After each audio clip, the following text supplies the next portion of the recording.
Grandpa, what did you hide in this workshop? These aren't just old papers. These are financial records. $7 million. Richard stole all of it from you. Blood is thicker than water, but greed? Greed burns through blood like battery acid. When Arthur Harding died, his children manipulated the estate to strip his favorite granddaughter of every dime. They thought they'd left her with nothing but a rotting shed. They didn't know the shed was a loaded gun. The rain in Oak Creek, Pennsylvania didn't fall. It spat. It was the kind of cold, miserable October drizzle that seemed entirely appropriate for a funeral, especially one where half the attendees were internally calculating the market value of the casket. Minna Harding stood at the edge of the manicured cemetery plot, holding a black umbrella that kept catching the wind. At 28, she was the youngest of the Harding clan, a freelance graphic designer who lived in a cramped fourth-floor walk-up in Philadelphia. She was also the only person crying real tears.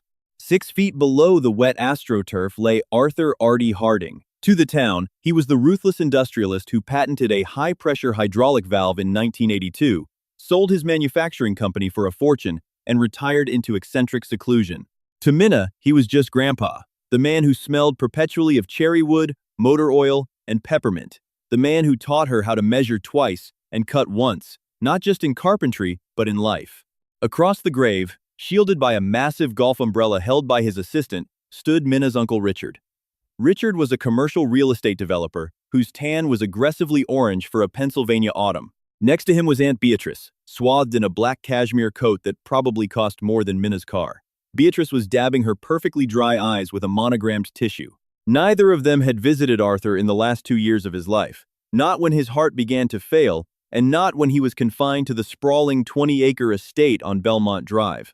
Minna had driven down every weekend, bringing him groceries, organizing his medication, and sitting with him while he stubbornly refused to hire an in-home nurse. Tragic, Beatrice whispered loudly to a distant cousin as the priest wrapped up the service. Just a tragic end to a brilliant mind. The dementia took him so fast. Minna bit her tongue so hard she tasted copper. Arthur didn't have dementia. He was physically frail, yes, but sharp as a tack until the massive stroke took him in his sleep 3 days ago. But Richard and Beatrice had been laying the groundwork for the dementia narrative for months. 2 days later, the family gathered at the mahogany-paneled offices of Garrison, Hayes, and Abernathy for the reading of the will. The senior partner, Thomas Abernathy, looked deeply uncomfortable as he adjusted his wire-rimmed glasses. He was an old friend of Arthur's, but his loyalties were legally bound to the paper in front of him. "I will skip the boilerplate legalese and get directly to the disbursements," Abernathy said, his voice dry as autumn leaves. Minna sat in a leather wingback chair, twisting her silver ring. Richard and Beatrice sat on the sofa opposite her, practically vibrating with anticipation. Richard's son, Preston, a 24-year-old crypto enthusiast who had crashed 3 separate luxury cars his father bought him, was slouched in the corner, playing on his phone. "To my son, Richard Harding, I leave the primary residence on Belmont Drive, including the acreage, and 50% of the liquid assets held in the Vanguard accounts," Abernathy read. Richard let out a breath that sounded like a laugh. "To my daughter, Beatrice Harding Cole, I leave the remaining 50% of the Vanguard liquid assets, the property in Boca Raton, and the entirety of my antique vehicle collection." Beatrice pressed a hand to her chest. "Oh, Daddy, he always knew I loved the Aston Martin." Minna waited. The Vanguard accounts alone were worth somewhere in the neighborhood of $6 million. The real estate was easily another 4. She didn't want the money, she just wanted a small piece of him. Maybe the vintage Patek Philippe watch he wore, or the small cabin up in the Poconos where they used to fish. Abernathy cleared his throat. He wouldn't meet Minna's eyes. And finally, "To my granddaughter, Minna Harding." Preston stopped tapping on his phone and looked up, a cruel smirk playing on his lips. "I leave the sum of $1, Abernathy read, his voice dropping an octave.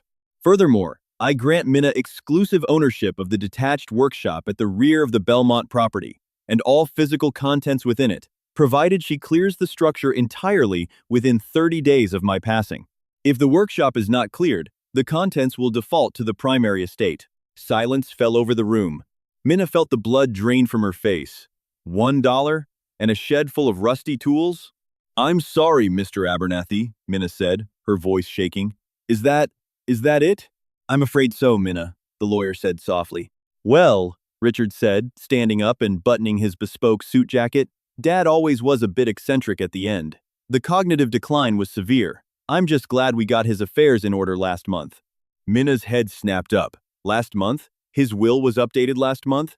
Yes, Abernathy said, looking at his files. An addendum was filed on September 14th, drawn up by a different firm actually, Strickland and Cross. But it was fully notarized and perfectly legal. Richard, Minna said, her voice rising. You had him change the will? He couldn't even leave the house. Careful, Minna, Beatrice warned, her tone dripping with venomous sympathy. Grief makes us say terrible things. Your grandfather was deeply confused at the end. He felt awful about how much of a burden you were putting on yourself, driving down every weekend. He thought he was protecting you from the stress of a large inheritance. And really, what does a graphic designer know about managing millions of dollars? You vultures, Minna whispered. They had swooped in, hired some slick lawyers, and manipulated a dying, exhausted old man into signing everything over to them. You have 30 days to get your junk out of the shed, Minna, Richard said coldly, dropping the facade of the grieving son. Because on day 31, I'm bringing in the bulldozers. I'm subdividing the Belmont property into luxury townhomes. The workshop is right where the community pool is going to be. A week later, the crisp autumn air smelled heavily of diesel exhaust. Minna pulled her beat-up Subaru Outback up the long, winding driveway of the Belmont estate. Her heart sank. Richard wasted no time. 3 massive industrial dumpsters were already parked on the front lawn, crushing Arthur's prized hydrangea bushes. A crew of contractors in high-visibility vests were tearing the copper gutters off the main house. They were gutting the history of the family to make way for drywall and profit. Minna didn't go to the front door. She grabbed a thermos of coffee, a crowbar, and a box of heavy-duty trash bags from her trunk, and walked around the side of the sprawling brick manor toward the backyard. Past the overgrown weeping willows, sitting at the edge of the property line, was Grandpa Artie's workshop. It wasn't a shed. It was a proper, barn-style outbuilding, roughly 2,000 square feet, weathered gray by decades of Pennsylvania winters.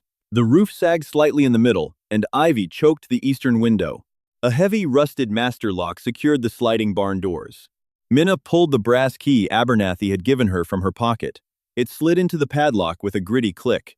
She yanked the lock free and hauled the heavy wooden doors open. The scent hit her instantly, knocking the wind out of her lungs. Aged cedar, cutting oil, sawdust, and the faint, metallic tang of ozone from the electric motors. It was the smell of her childhood. She flicked the heavy industrial light switch by the door. Deep in the rafters, fluorescent tubes flickered, buzzed, and bathed the room in pale, humming light. The workshop was frozen in time. In the center sat a massive 1,978 Delta unisaw, its cast iron top polished to a mirror finish. Along the walls were thousands of hand tools hung on perfectly organized pegboards. Stanley bedrock handplanes, chisels of every gauge, Japanese pull saws, and clamps. Mountains of lumber walnut, curly maple, and exotic paddock were stacked on heavy steel racks in the back. To Richard, this was junk. To a woodworker, it was a museum. But even if she sold every tool at a premium, it might total $20,000. A drop in the bucket compared to what had been stolen from her. Minna walked to Arthur's workbench. It was a massive slab of hard maple, scarred and dented from 40 years of labor. She ran her fingers across the surface, tears finally spilling over her cheeks, cutting warm tracks through the cold dust. Why did you sign it, Grandpa? She whispered to the empty room. Why did you let them do this? She spent the first 3 days just taking inventory. She rented a U-Haul and began carefully wrapping the antique hand planes and loading them up. It was exhausting, heartbreaking work. Every tool she touched held a memory. On the afternoon of the 4th day, the temperature dropped sharply.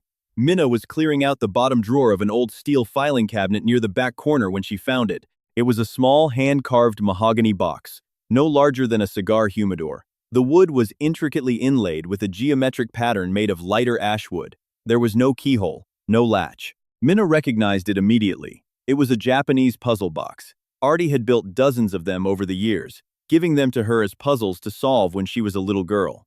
She sat cross-legged on the dusty concrete floor, resting the box on her lap. She pressed her thumbs against the side panels. She remembered the sequence. Up on the left, slide the bottom right, push the back panel in. With a soft click, the top of the box slid horizontally, revealing a velvet-lined interior. Inside was a single, folded piece of thick stationery and a heavy brass skeleton key. Minna unfolded the paper. The handwriting was sharp, jagged, and unmistakably Arthur's. It wasn't the shaky scrawl of a man suffering from dementia. It was deliberate.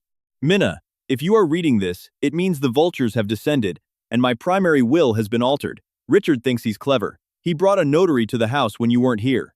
They threatened to tie the estate up in probate for a decade, threatened to claim I was incompetent, and have me committed to a facility if I didn't sign their updated documents. I signed. Let them think they won. Let them have the paper wealth. They never understood the value of real work.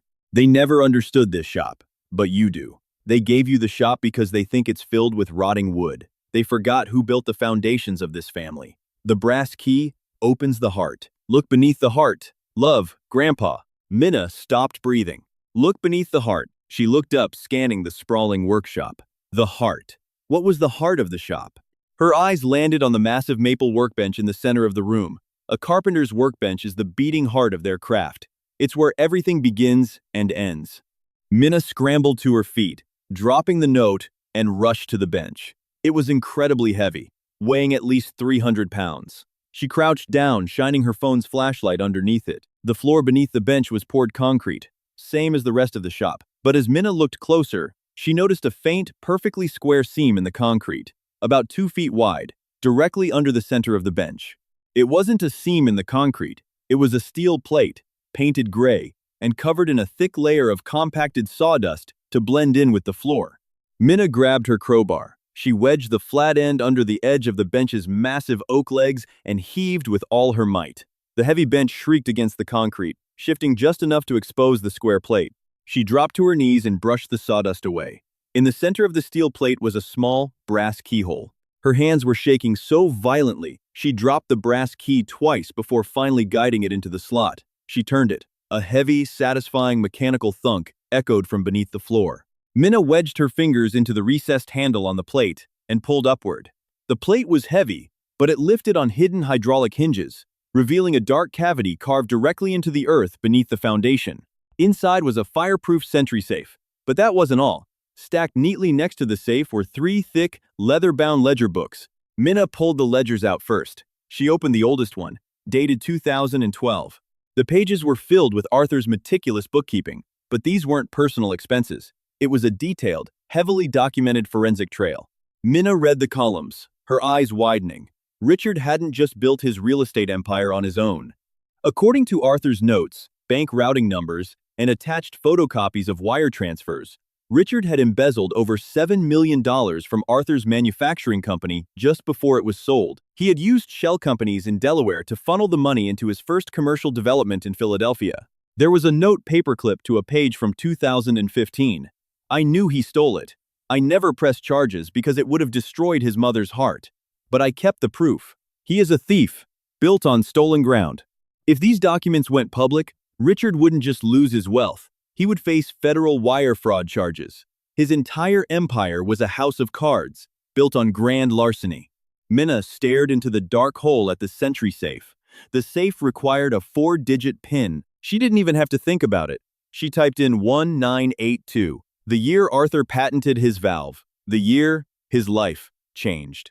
The safe beeped, and the heavy door popped open. Minna reached into the cool, dark interior of the safe. Her fingers brushed against thick, heavy stacks of paper. She pulled the first bundle out into the harsh fluorescent light of the workshop. She gasped. It wasn't cash. They were bearer bonds. United States Treasury bearer bonds, issued decades ago, before they were phased out. In the financial world, bearer bonds are essentially legal tender. Whoever physically holds the paper owns the money. There is no digital trail, no name attached. She counted the first stack. $50,000 per bond. There were at least 20 in the stack. That was $1 million. Minna reached back in. There were 4 more stacks, exactly like it. $5 million in untraceable, tax-free bearer bonds. But there was something else. Sitting at the very bottom of the safe was a thick manila envelope sealed with red wax.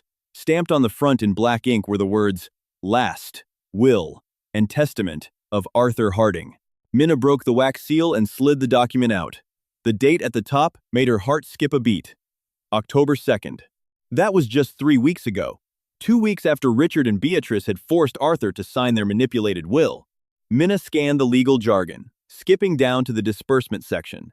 Being of sound mind, and fully aware of the coercion attempted by my son Richard and my daughter Beatrice, I hereby revoke any and all previous wills, codicils, and addendums, specifically the document signed under duress on September 14th. To my children, Richard and Beatrice, I leave the knowledge that I always knew exactly who they were. To my granddaughter, Minna Harding, I leave the entirety of my estate, including the Belmont property, all liquid assets, and the contents of this safe. Attached to the back of the will was a signed, notarized affidavit from Dr. Eris Thorne, Arthur's primary physician, dated October 1st, declaring Arthur completely lucid and possessing full cognitive capacity. There was also a thumb drive taped to the paper.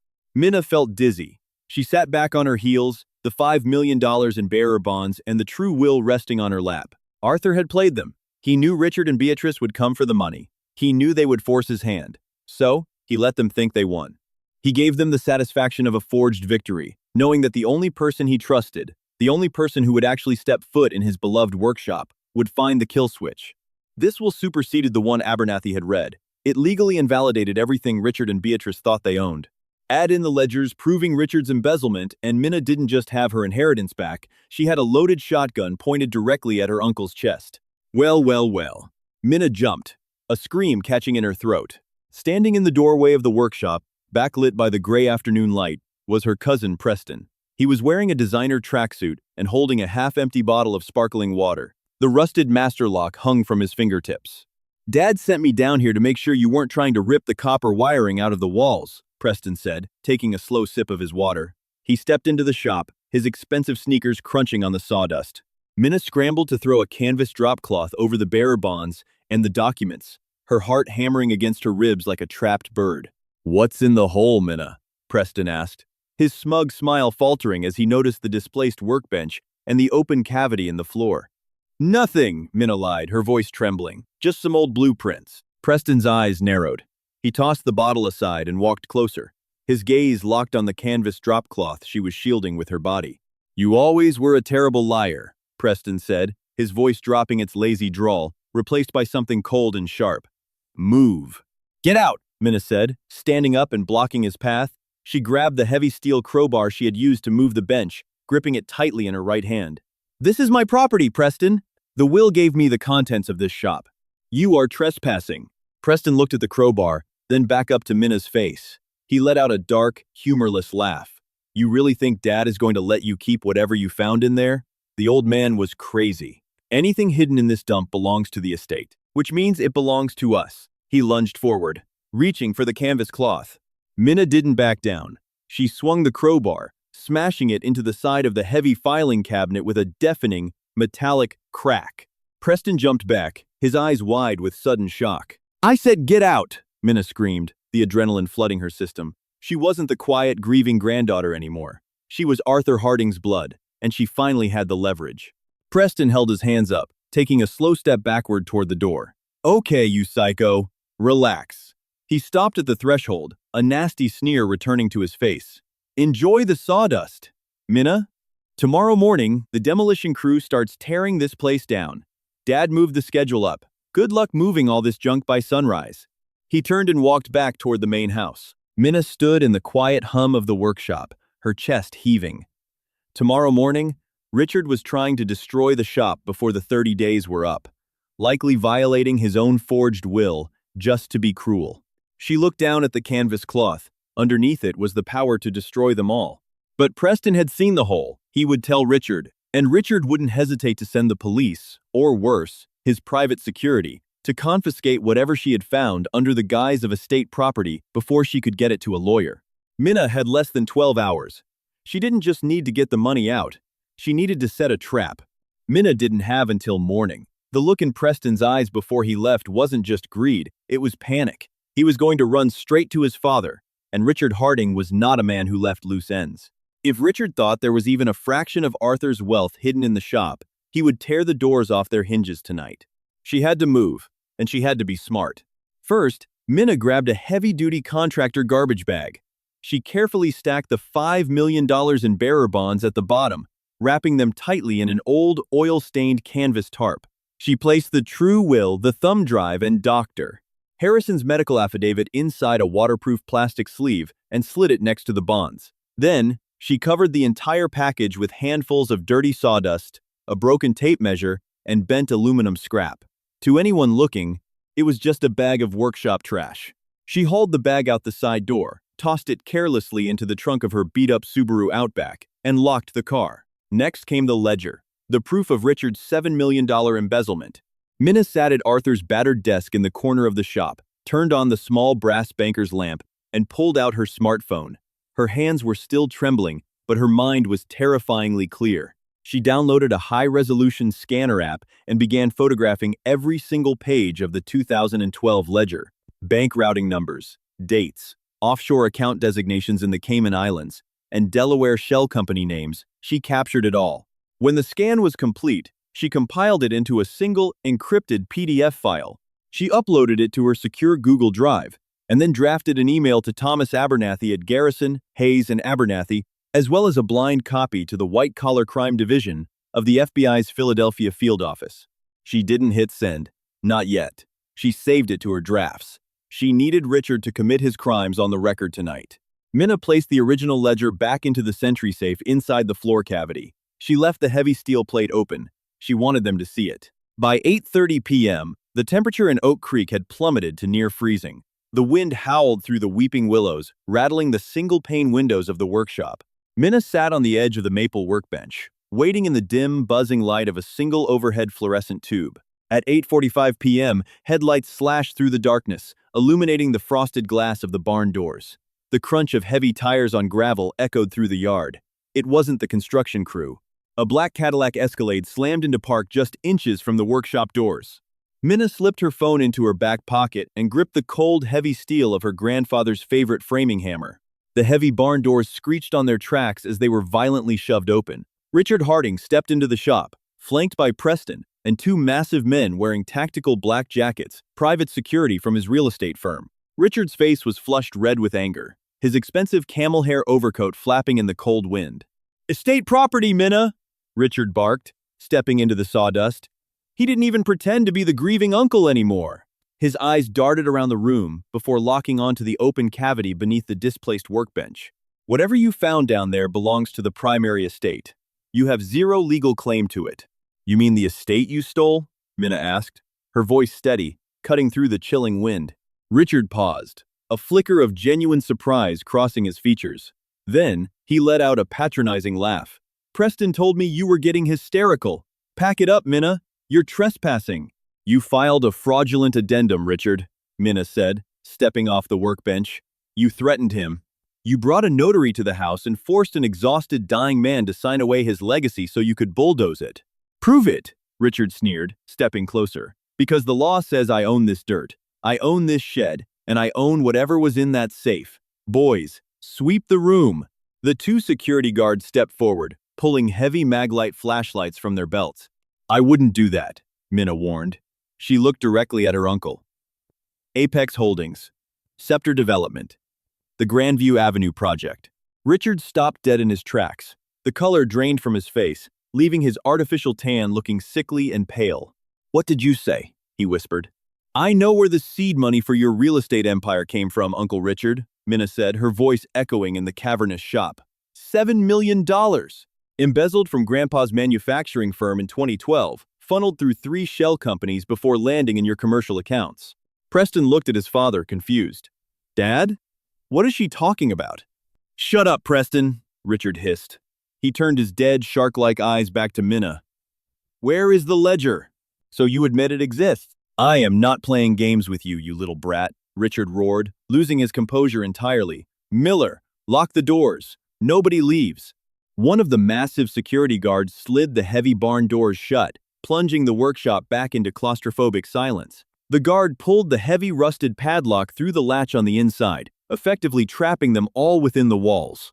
"Where is the book, Minna?" Richard demanded, pulling a pair of leather gloves from his pockets and pulling them on. "You're going to hand it over right now, or Miller and Davis are going to tear this place down with you inside it." Minna pointed a trembling finger at the open hole in the floor. Richard rushed forward, dropping to his knees. He reached into the sentry safe and pulled out the 2012 ledger. He flipped through the pages, his breathing ragged as he saw Arthur's meticulous handwriting detailing every single fraudulent wire transfer. A slow, vicious smile spread across Richard's face. He stood up, holding the book like a trophy. You always were stupid, Minna, Richard laughed, the tension leaving his shoulders. Dad kept the receipts. Unbelievable. But you just handed over the only piece of evidence that could destroy me. He pulled a gold Zippo lighter from his coat pocket. He flipped it open, the flame illuminating his cruel, triumphant face. Once this burns, there is no proof, Richard said softly. It's your word against a billionaire developer. You think anyone is going to believe you? A broke graphic designer crying over a shed? I'm going to make sure you never find a job in this state again. He brought the flame to the edge of the ledger. The old, dry paper caught instantly, curling black and orange as the fire spread. Richard dropped the burning book onto the concrete floor, watching it turn to ash. Preston laughed from the corner. Good job, Minna. Really played your hand well. Minna watched the flames consume the paper. She didn't blink. She didn't cry. She reached into her back pocket, pulled out her phone, and opened the draft email. You're right, Richard, Minna said, her thumb hovering over the screen. It is my word against yours. But I think the IRS might be a little more interested in the high-resolution PDF scans of every single page of that book. Richard's laughter died in his throat. He stared at the smoldering ashes, then snapped his gaze up to her. I scanned it an hour ago, Minna said, her voice dropping to a deadly whisper. It's sitting in an encrypted drive. And this email is addressed to Thomas Abernathy, the IRS Criminal Investigation Division, and the FBI. She hit send. The phone chimed softly in the quiet room. Get her phone, Richard screamed, pure panic overriding his senses. Break her phone right now. Miller and Davis lunged forward. But Minna was Arthur Harding's granddaughter, and she knew this shop like the back of her hand. She sidestepped the heavy workbench and slammed her palm onto the master breaker switch on the wall. The overhead fluorescent lights died instantly.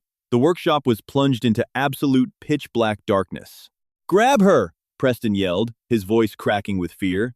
The security guards fumbled for their flashlights, narrow beams of white light sweeping wildly across the rusted bandsaws and stacks of lumber. Minna ducked beneath the steel outfeed table of the unisaw, crawling quickly toward the back wall. She reached up and grabbed the thick red lever of the shop's massive industrial dust collection system. It was a 5-horsepower cyclone motor attached to a 50-gallon bin of fine, powdery maple sawdust. Earlier that afternoon, Minna had unlatched the heavy containment drum. She yanked the power lever down. The motor roared to life with the deafening scream of a jet engine. The sudden massive suction blew the unlatched containment drum wide open. In less than 2 seconds, a blinding, choking cloud of fine maple sawdust exploded into the enclosed workshop. It was like a smoke bomb going off in a closet. The air turned completely opaque. I can't see, Preston screamed, violently coughing as the dust filled his lungs. Find her! Don't let her leave! Richard roared, his voice muffled by his own coughing fit. The beams of the flashlights were useless, reflecting violently off the millions of airborne dust particles, blinding the guards further. Minna kept her head down, crawling along the familiar path of the east wall, using the pegboards to guide her hands. She reached the small, reinforced side access door. She slipped the brass key into the lock, turned it, and shoved the door open. The cold night air hit her face. She slipped through the frame, slammed the heavy steel door behind her, and locked it from the outside. Inside, she could hear the chaotic, muffled screams of her uncle and cousin, trapped in the blinding, choking hurricane of sawdust. Minna walked calmly to her Subaru, pulled her phone from her pocket, and dialed 911. Oak Creek Emergency, the dispatcher answered. Yes, I need police at the Belmont estate immediately, Minna said, leaning against her car, watching the workshop rattle from the roaring cyclone motor inside. 4 men just broke into my property and tried to attack me. They are locked inside the outbuilding. The red and blue flashing lights painted the Belmont estate in a chaotic strobe. 4 Oak Creek police cruisers were parked on the lawn, alongside an ambulance. The scene was almost comical. Richard, Preston, and the 2 massive security guards were sitting on the bumper of the ambulance, covered head to toe in a thick layer of fine yellow sawdust. They looked like they had been rolled in flour. Richard was coughing up wood particles, his eyes bloodshot and watering furiously, while a paramedic checked his vitals. Officer, arrest that woman, Richard croaked, pointing a trembling, dust-caked finger at Minna, who was standing quietly near the trunk of her car holding a plastic sleeve of documents. She assaulted us! She trapped us in there! The lead officer, a veteran named Sergeant Miller, walked over to Minna.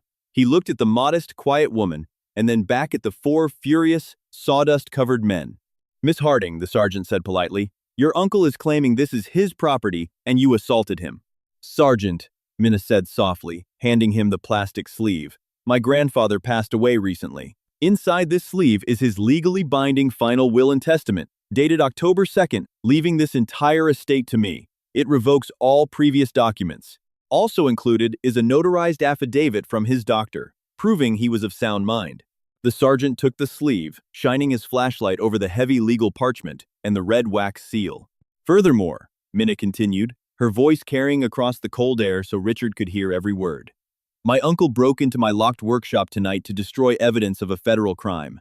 If you check your dispatch logs, you will find that I sent an email to the FBI 20 minutes before he arrived, detailing a $7 million wire fraud scheme. Richard stopped coughing. The blood drained from his face entirely. He burned the physical ledger in the shop, Minna said. The ashes are still on the floor, but the digital copies are already in the hands of federal agents. Sergeant Miller looked from the documents to Richard's terrified face. The sergeant unclipped his radio. Dispatch, we're going to need a detective down here, and contact the federal field office. We might have a white-collar situation. The fallout was catastrophic, rapid, and absolute. Thomas Abernathy filed the true will the very next morning. When the judge saw Dr. Harrison's affidavit and the clear timeline of events, he immediately invalidated Richard and Beatrice's forged document. The primary estate, the Vanguard accounts, the Boca Raton property, and the antique car collection legally reverted to Minna. But that was just the beginning of their nightmare. The FBI did not ignore Minna's email. Armed with Arthur's meticulous bookkeeping, forensic accountants raided Apex Holdings. They found exactly what Arthur said they would. 3 weeks later, Richard Harding was indicted on 12 counts of federal wire fraud, money laundering, and tax evasion. His assets were frozen. His real estate empire collapsed overnight, leaving his investors to sue him into absolute oblivion. Preston, suddenly cut off from his endless trust fund, was forced to sell his luxury watches just to hire a defense attorney to keep himself out of the conspiracy charges. Beatrice, terrified of being implicated in the forged will, turned state's evidence against her own brother. But it didn't save her lifestyle. The IRS seized the Boca Raton house and the Aston Martin to pay for back taxes Richard had hidden under her name. They had tried to leave Minna with nothing but ash. Instead, they burned their own lives to the ground. 6 months later, spring finally arrived in Oak Creek. The hydrangeas on the Belmont estate were blooming again. Minna stood in the center of the workshop. The heavy barn doors were wide open, letting in the warm May breeze. The massive Delta unisaw was humming a steady, comforting tune. She was wearing her grandfather's old canvas apron, carefully guiding a piece of curly maple through the blade. She had cashed in the bearer bonds, paying the necessary estate taxes and securing her future forever. But she didn't sell the Belmont property, and she certainly didn't bulldoze the shop. Instead, Minna founded the Arthur Harding School of Fine Carpentry. She hired master woodworkers to teach at-risk youth the value of building something real, with their own 2 hands. She looked up at the wall, where a framed photograph of Grandpa Artie hung above the hand planes. He was smiling, holding a perfectly carved Japanese puzzle box. Minna smiled back, turned off the saw, and got to work. Greed will blind you, but true craftsmanship always stands the test of time. Minna didn't just outsmart her toxic family. She used her grandfather's greatest lessons to build a legacy they could never tear down. If you love this story of brilliant revenge and family secrets, hit that like button. Share this video with someone who loves a satisfying plot twist. And don't forget to subscribe for more incredible real-life dramas every single week. See you next time.